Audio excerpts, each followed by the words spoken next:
Kikajjo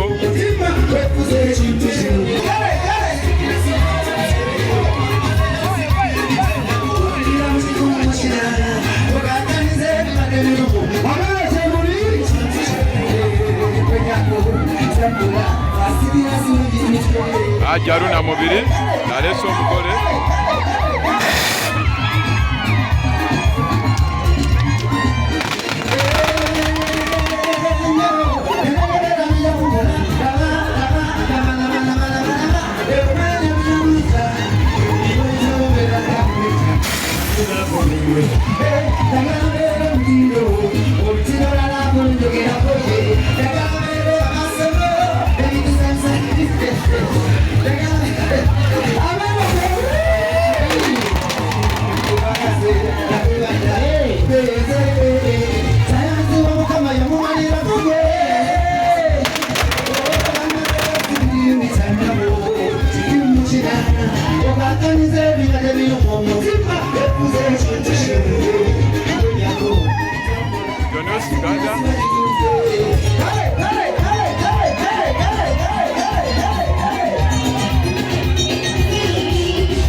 Uganda tuli wano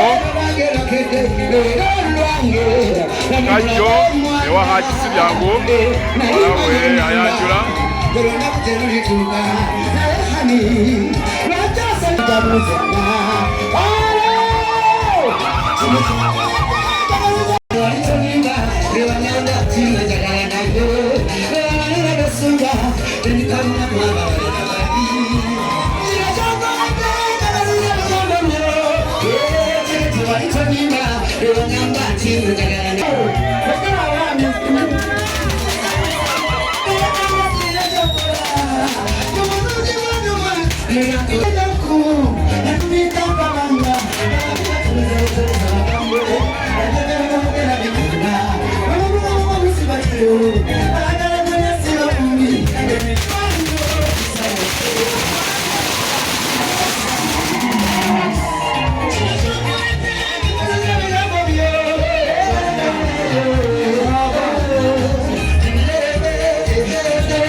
Nakawuka Kikajjo omukolo akisibya nkumala we Ayanjula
Muwala agende wali wanjula.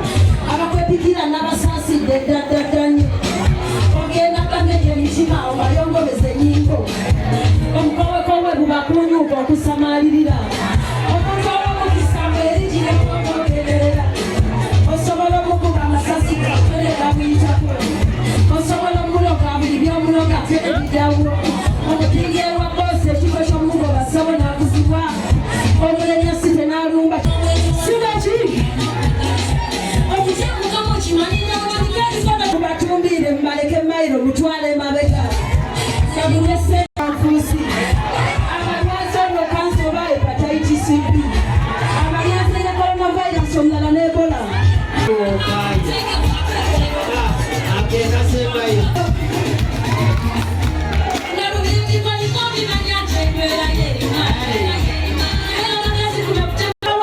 Tebaagala gakazi gabogoga. Laavu kiba ekitalo kumenyamenya mpata eziri mu mwami. Mukubye bukodya muleke tolireka mabeere kutabala mu bigo. Tolijunuza maaso ng'ekiwowoolo mu ffeesi eyo mwami. Tolireka ewo mu njira. Akolole bukolozo muyitabe ate ng'okakkanye ku ttaka. Ne bamuba ku ssimu ku kamera abo bangoyogera nabawo. Tambuza sayira baami tebaagala gakazi gamagalika. Wakatayiza bumusubulire bwemba babiri kimubuke gobagira okutayiza. Okulira akalu. Siba kiri. Nalubimbi bimanya kyembeera yerima. Ezaki? Ezokameza. Ebiganda ekitali kuwalaka kule wakiribeera omu. Banga ebyama byo gyesitulire tolikiwa balikisomola. Nakwera wamimba mutubalemu ku magezi ngamba batuleka munno bakwewadde okuva wakadala lwaki obusuulawo News Uganda tuli wano Kikajjo kwa Kisibyangu Muwalawe Ayanjula.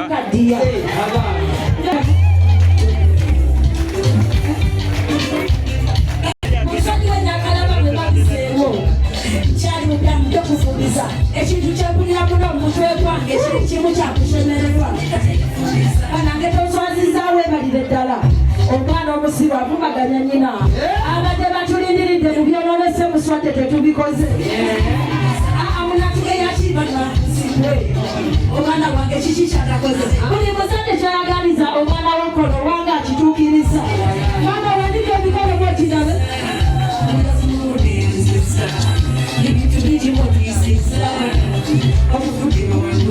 kiri bekapu akyakwata ku lususu tamaze siwuka bukongavule ne bukaddiwa kuyitwa abazibwanako. Afumbiddwa omusajja ow'esayize si bwe kiri omusajja ow'emyaka gye omusajja ow'eddibiye ate nga yakolamu yazaala ne ssezaala we nabo bamwagala bamuula tegakoba namube. Ekyo kye bayita omwana afumbiddwa mu bufumo bw'omukisa. Banongekansagaliza masanyu gabikubiza walala wobuvudde essanyu ly'okuzaala ligenda kunekoza ebintu mpansogolonyiri byonna. Akuwa amagezi n'omukisa akuwonya endwadde enkambwe n'ebikwano kitakugasa akumpeera n'ezzadde ddungi tebakugatako nabajjabo mukikubira akamulwe sepulira amasanyu galibyomwana gafundiddwa teyafulisanya muwalawaliwe banange musangireko amasanyu bakyala mukubanga omalo afundiddwa teyafulisanya muwalawaliwe sepulira amaziga gandine mu maaso bino be bayita tiyazi mu kunyumirwa.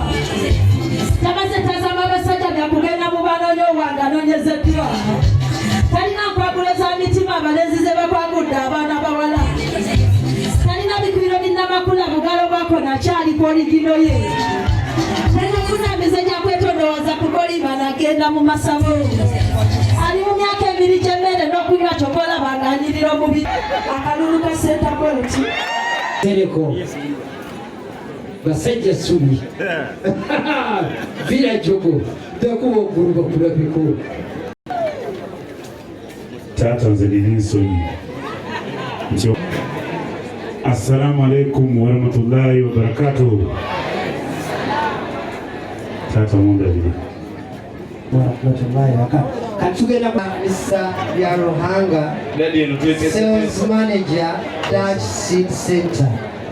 Kizza. Nyongere nyanize Nathan Kizza, Chairperson Kazo Union. Anemba omugole yani Kizza. Nyongere otwana wewe ni neno betulina. Yenze mbadde nvuddeko. Wadako. Agamba ti Mr. Sasiti Andrew. Assalamu alaikum warahmatullahi wabarakatuh. Good. Yeah. Muganda nga bajja antumye. Ndimanyi tugenda mu luzungu. Tuli mu kikadde kale. Muganda nga bajja antumye nga ntinetise kino ekimuli. Nga ndeteddemu ebibala byonna. Sijja kubimenyamenya mannya kuba twategedde by'oyagala bitwalonze. Netuweerako n'ennyongeza y'essimu nga twagala communication ebeerere ki omukyalo omuwesi muno omuwa ne airtime ate n'akubiipinga. Thank you for choosing Kizza Ali among all. Tukwagala, that's why tugambye welcome to our family, Lw'E family.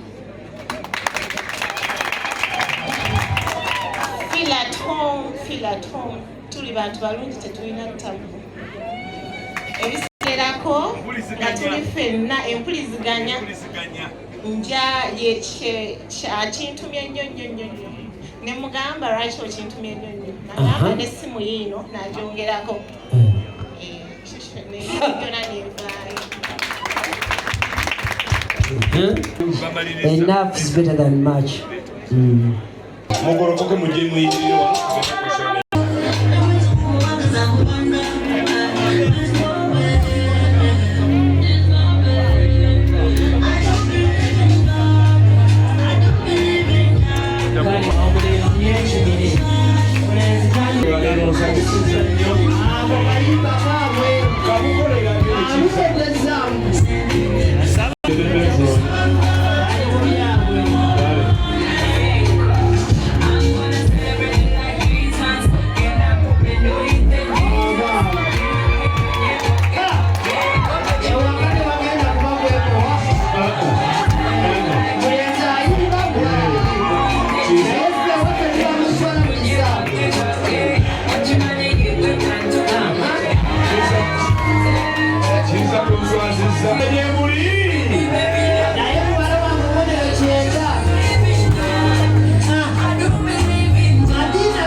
Bamaliriza.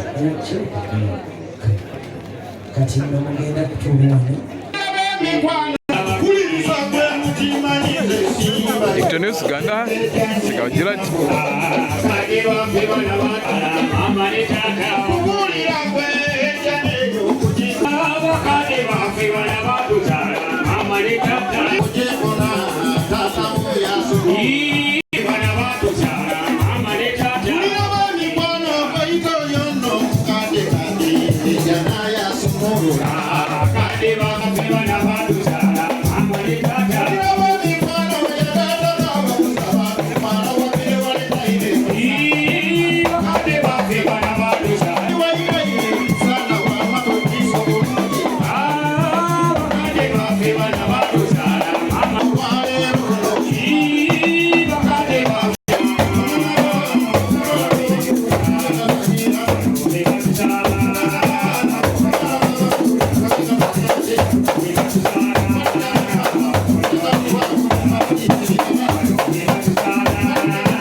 Tujja kubeeyongeza. Assalamu alaikum. Wa alaikum salaam. Lw'amasaka tekiri mu kutambala. Aliwo. Lw'amuguluka. Ogenda kulafina n'omu. Neetaaga tina munywanyi wange nnyo. Ebintu bino nga 50 kusukira Dakasi ne Haji Chairman wa Butambala B Twale Haji Sulaimani Semujo kuwaba masheka bonnango kulembera. Alaikum wa rahmatullahi wa barakatuh. Wa alaikum salam. Kulemerera. Ese wona lebo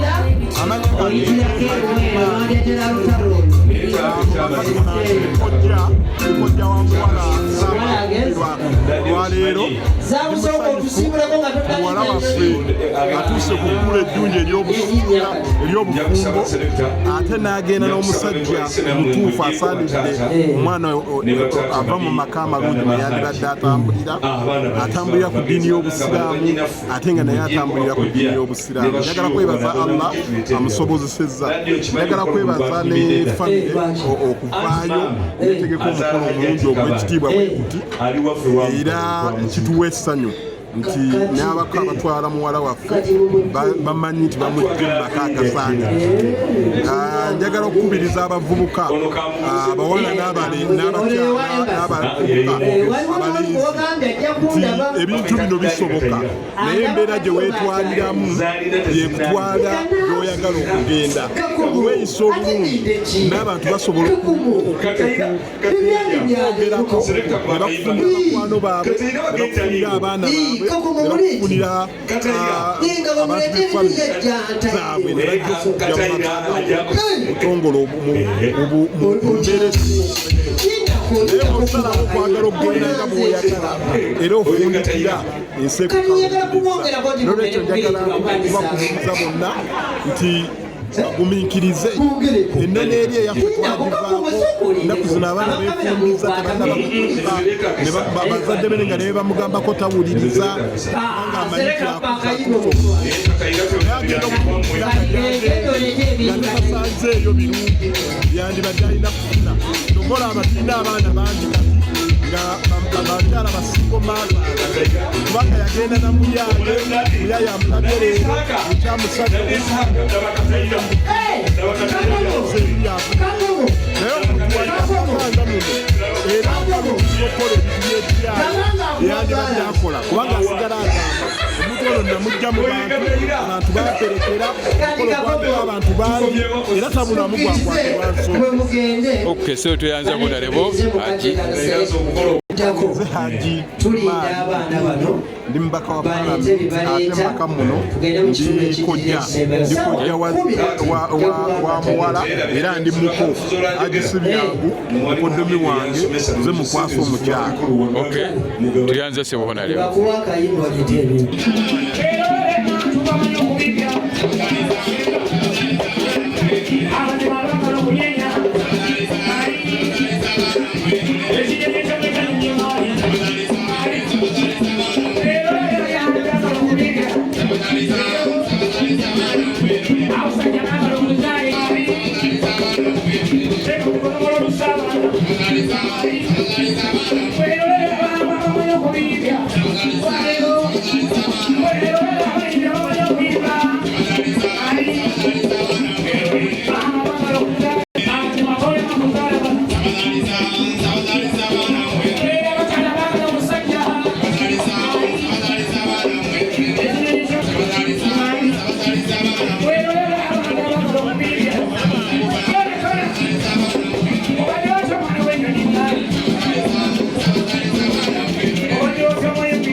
Kizza Kikajjo wano Kikajjo Nakawuka wa Haji Sibyangu walawe Ayanjula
at Sibyangu,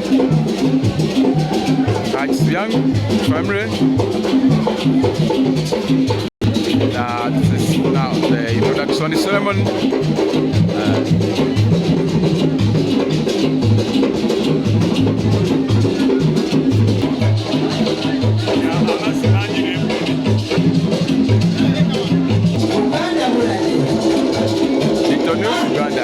Introduction ceremony.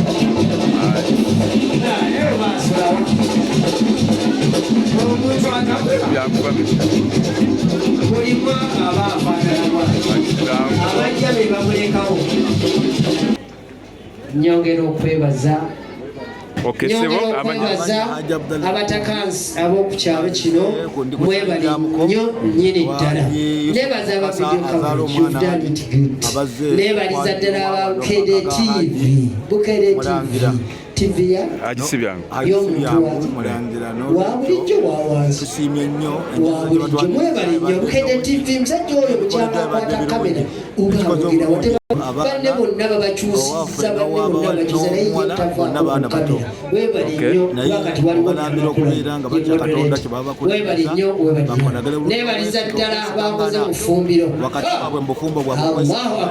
Allahu akbar webali nnyo nnyini ddala oza abakacyayi sijja bebaza batekanatuuka kyagala kutawagala kale yes n'olwekyo okola obulwadde mulungi tubakaliza okukola obulungi n'okuzaala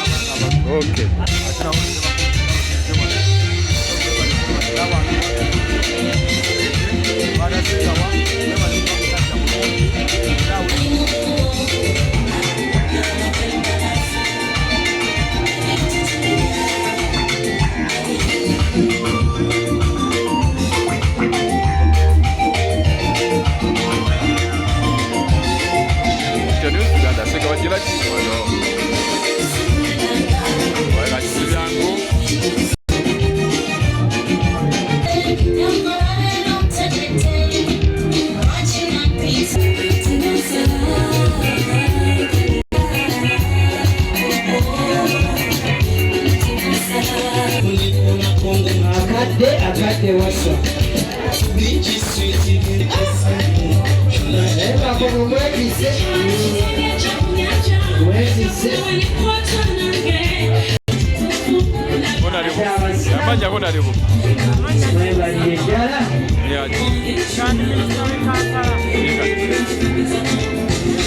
Siriya.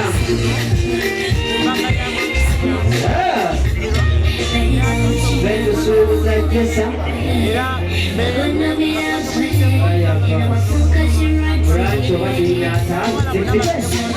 Siriyango Dairy Supply Limited ng'ematabuka gulina okuwaba nabo ne famire yonna Lord Natete Masanafu Diary okumpi ne Church Mpelere Diary ku byennyanja Ekanyanya Katwe Diary opposite Kakumba Complex Kawempe Diary okumpi n'akatale Rice Diary ku Kinnaweero Kawala Road Samona Diary ku Samona Gate Enatete Bitala Diary ku Bitala Natete Kasanga Diary opposite Kalina Konano Kumasiyango Dairy Supply Limited Ojokakasa Ntobadde tonywanga ku mata okumanya ebisingawo 07424 omukolo guno gusanze otya?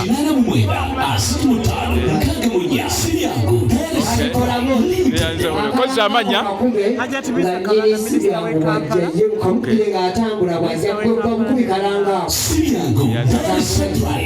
singa gwadde mu nsiko z'obufumbo myaka emeka?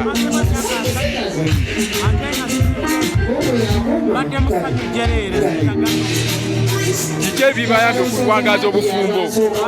Ebibayambyeko okuwangaza obufumbo yeddiini?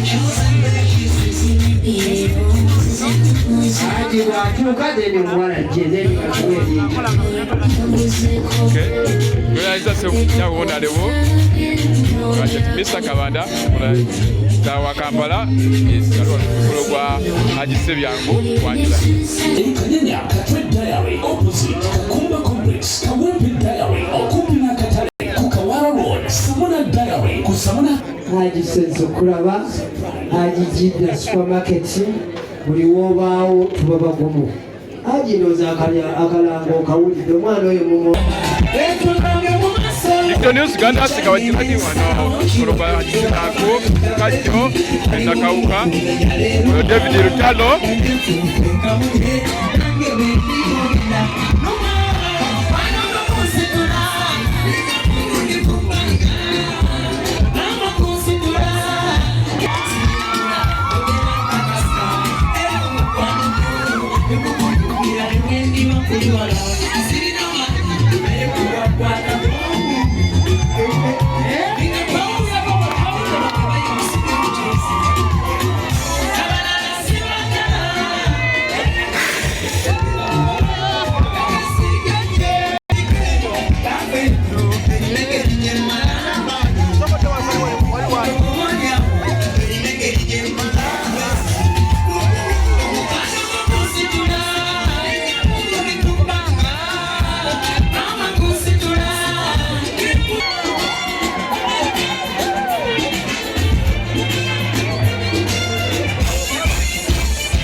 Chihuahua.